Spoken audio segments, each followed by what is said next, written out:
Face ہوئے، جہالت کے جو ہے پردے ان کے وہ چھٹے، اس کے ساتھ ہی وہ یہودی وہاں ان کے اندر جو جراثیم داخل کر رہے تھے وہ اس عیسائیت کے خلاف بغاوت تھی جو اس وقت دنیا میں عیسائیت اس وقت تھی۔ پوپ کا راج تھا دنیا میں اس وقت، یورپ میں جو عیسائیت تھی اس میں ایک طرف بادشاہ تھے لیکن بادشاہوں کی حیثیت وہاں پر یوں سمجھ لیجئے کٹ پتلیوں کی تھی، اصل قوت پوپ کے ہاتھ میں تھی۔ اور پوپ کو انہوں نے جیسے قرآن نے کہا اتخذوا احبارهم ورهبانهم اربابا من دون اللہ، چونکہ سینٹ پال نے شریعت موسوی ساقط کر دی تھی تو اب شریعت تھی ہی نہیں، پوپ کو اختیار تھا جس چیز کو چاہے حلال قرار دے دے، جس چیز کو چاہے حرام قرار دے دے۔ اتخذوا احبارهم ورهبانهم اربابا من دون اللہ۔ انہوں نے کہا صاحب یہ پوپ کس بلا کا نام ہے، یہ بھی انسان ہے۔ بات تو ٹھیک تھی نا، اصل حیثیت تو کتاب کی ہونی چاہیے نا، ڈیوائن بک، دی ریویلڈ اسکرپچر۔ لہذا اور یہ کتاب ہر شخص پڑھ سکتا ہے، کوئی پوپ کے باپ کو جو ہے کوئی اس کے لیے پروپرائٹری رائٹس تو نہیں ہے کہ صرف پوپ پڑھ سکتا ہے یا پادری پڑھ سکتے ہیں، ہم بھی پڑھ سکتے ہیں، ہم بھی سمجھ سکتے ہیں۔ یہ باتیں تھی کہ جن کو بڑھا چڑھا کر بیان کر کے اور پوپ کا اقتدار ختم کرا دیا اور توجہ مرکوز کر دی بائبل کی طرف۔ اب بائبل میں بڑا حصہ تو اولڈ ٹیسٹامنٹ کا ہے۔ نتیجہ کیا ہوا؟ یہود کی عظمت پروٹیسٹنٹس کے نزدیک مسلم ہو گئی۔ اصل قوم تو یہ ہے، وہ دشمنی بدلی کہ نہیں بدلی؟ موسیٰ کے امتی یہ ہے، تورات موسیٰ کو دی گئی، ابراہیم کی نسل یہ ہے۔ لہذا وہ جو دشمنی تھی، جو عداوت تھی کہ ہمارے خدا کو سوری چڑھانے والے ہیں یہ بدماش، اس کا ازالہ ہوا اس پروٹیسٹنٹ مذہب کے نتیجے میں۔ یہ میں اب آپ کو بتاتا ہوں کہ ایک نتیجہ وہ نکلا ہے جسے برٹرنڈ رسل نے بیان کیا ہے، اس کی کتاب ہے ان پریز آف آئیڈلنس، صفحہ 108۔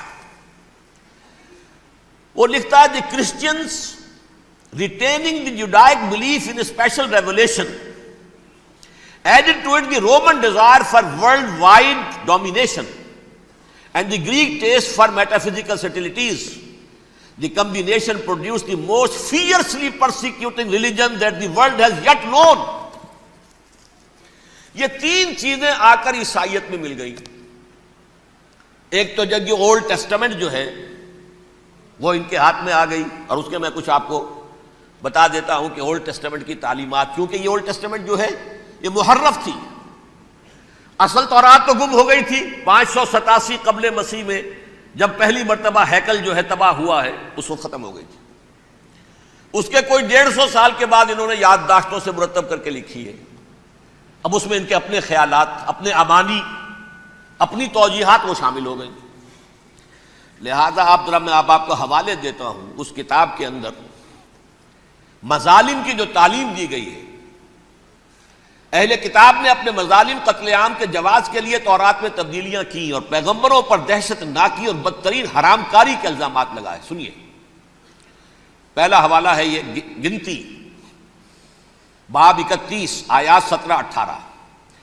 اس لیے ان بچوں میں جتنے لڑکے ہیں سب کو مار ڈالو، اور جتنی عورتیں مرد کا منہ دیکھ چکی ہیں ان کو بھی قتل کر ڈالو، لیکن ان لڑکیوں کو جو مرد سے واقف نہیں اور اچھوتی ہیں اپنے لیے زندہ رکھو۔ یہ کسی اللہ کی کتاب کا یہ جملہ ہو سکتا ہے؟ کسی ریویل بک کا؟ اور سنیے، یہ ہے استثناء ڈیٹرانومی باب 20 آیت 16-18۔ پر ان قوموں کے شہروں میں جن کو خداوند تیرا خدا میراث کے طور پر تجھ کو دیتا ہے، کسی ذی نفس کو جیتا نہ بچا رکھنا، جیسا خداوند تیرے خدا نے تجھ کو حکم دیا بالکل نیست کر دینا۔ مرد، عورتیں، بچے، بوڑھے سب ختم۔ یہ کتاب مقدس ہے۔ اور سنیے، سیموئیل باب 27 آیت نمبر 9۔ اور داؤد نے اس سرزمین کو تباہ کر ڈالا اور عورت مرد کسی کو جیتا نہ چھوڑا۔ نمبر 4، ان سب آباد شہروں کو ماں، عورتوں اور بچوں کے بالکل نابود کر ڈالا۔ کتاب استثناء باب 3 آیت 6۔ یہ ہے جو کہہ رہا ہے برٹرینڈ رسل، کرسچینٹی میں آ کر اب یہ 3 چیزیں شامل ہو گئی۔ ایک تو یہ باربیرین، یہ تعلیم جو ہے، اور یہ مذہب کے نام پہ تعلیم، یہ کتاب مقدس کی تعلیم۔ نمبر 2، رومنز کے اندر جو ایک تمنا تھی ورلڈ ڈومینیشن کی، وہ عیسائیت کے اندر آ گئی، اس لیے کہ پوری رومن امپائر جو ہے عیسائی ہو گئی، تو اسے وراثت کے اندر ورلڈ ڈومینیشن کی جو ایک تمنا تھی وہ مل گئی۔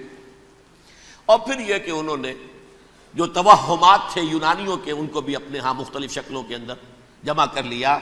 ان 3 چیزوں کا the combination produced the most fiercely persecuting religion that the world has yet known. اس کے نتیجے میں دنیا میں تاریخ انسانیت کے اندر جو بدترین خوخار ترین مذہب ہو سکتا ہے، وہ شکل عیسائیت نے اختیار کی۔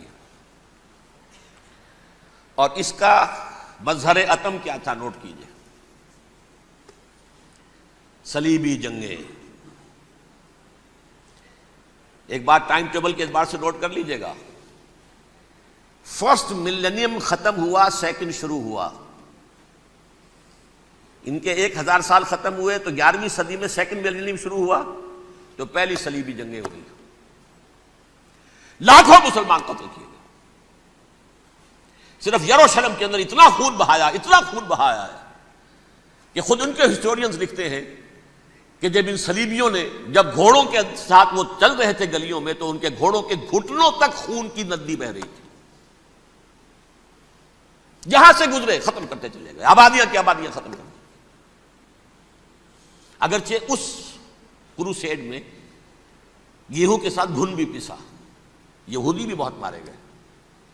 یہ فرانس سے، جرمنی سے جب یہ کروسیڈرز آ رہے تھے، 3000 میل کا سفر طے کر کے آئے تھے، سوچئے تو صحیح۔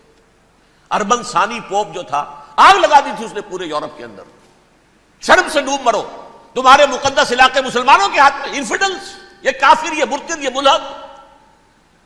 مسیح جہاں پیدا ہوا، مسیح کو جہاں سولی دی گئی، وہ کہاں ہے؟ ان کے ہاتھ میں۔ وہ آگ لگائی ہے، 3000 میل کا فاصلہ طے کر کے یہ قومیں آئی ہیں وہاں، اور جو تباہی مچائی ہے انہوں نے، تاریخ انسانی میں ایسی بربریت کی کوئی مثال۔ اور یہ ان کے اپنے ہسٹورینز لکھتے ہیں، شرم کے مارے ایسے محسوس ہوتا ہے جیسے ان کی گردنیں جھکی جا رہی ہوں لکھتے ہوئے۔ اب آگے چلیے، یہ جو بغاوت ہوئی پوپ کے خلاف، اس میں نوٹ کیجئے تاریخی اعتبار سے، سب سے پہلے بغاوت کرنے والا ملک انگلستان تھا۔ اس نے اپنا چرچ علیحدہ بنایا، چرچ آف انگلینڈ، پوپ سے رشتہ منقطع۔ The first Protestant kingdom in Europe was England. اسی سے رشتہ جوڑی west, white Anglo Saxon Protestants, ان میں اولیت کا شرف کسے حاصل ہے؟ برطانیہ شریف کو۔ یہاں پر انہوں نے اب ایک بہت بڑا جو کارنامہ کیا، پوپ کی گرفت کم ہوئی یورپ پر سے، پروٹیسٹنٹ مذہب کا فروغ ہوا، تو انہوں نے سود کی اجازت حاصل کر لی۔ جب تک پوپ کی حکومت تھی سود حرام تھا، نو ٹرانزیکشن، نہ انٹرسٹ نہ یوزری، کچھ بھی نہیں۔ پروٹیسٹنٹس کے ذریعے سے سود کی اجازت حاصل کر لی۔ اس کے بعد بڑے بڑے بینک بنا کر بیٹھ گئے، house of Rothschilds, house of Goldsmiths, یہ عمران خان صاحب کے جو خسر جو تھے گولڈ سمتھ، یہ بینکرز، بڑی بڑی فیملیز۔ ان لوگوں نے کیا کیا؟ اب ریشہ دوانیاں، یورپ میں مختلف ملکوں کے درمیان جنگیں کروائیں سازشوں کے ذریعے سے، وہی کلما اوقدوا نارا للحرب، جنگ کے لیے آگ بھڑکا دینا تو ان کا پرانا مشغلہ تھا، جنگیں کرواتے تھے۔ پھر فرانس کے بادشاہ کو بھی قرض چاہیے اسلحہ کے لیے، انگلستان کے بادشاہ کو بھی قرض چاہیے، ہاؤس آف روتھ چائلڈز کا ایک نمائندہ وہاں بیٹھا ہے، ایک یہاں بیٹھا ہے، اور منہ مانگے شرح پر سود کے اوپر قرض دے رہے ہیں۔ ان کو سب کو جو ہے ان کے سارے مالی وسائل کھینچ لیے، دولت پر قبضہ کر کے بیٹھ گئے، اور اس کا نتیجہ یہ نکلا چند 100 سالوں کے اندر کہ فرنگ کی رگے جاں پنجے یہود میں ہے۔ اس سودی نظام کے ذریعے سے دولت پر ان کا قبضہ، علامہ اقبال 1905 سے 1908 تک رہے تھے نا وہ. لیکن یہ کہ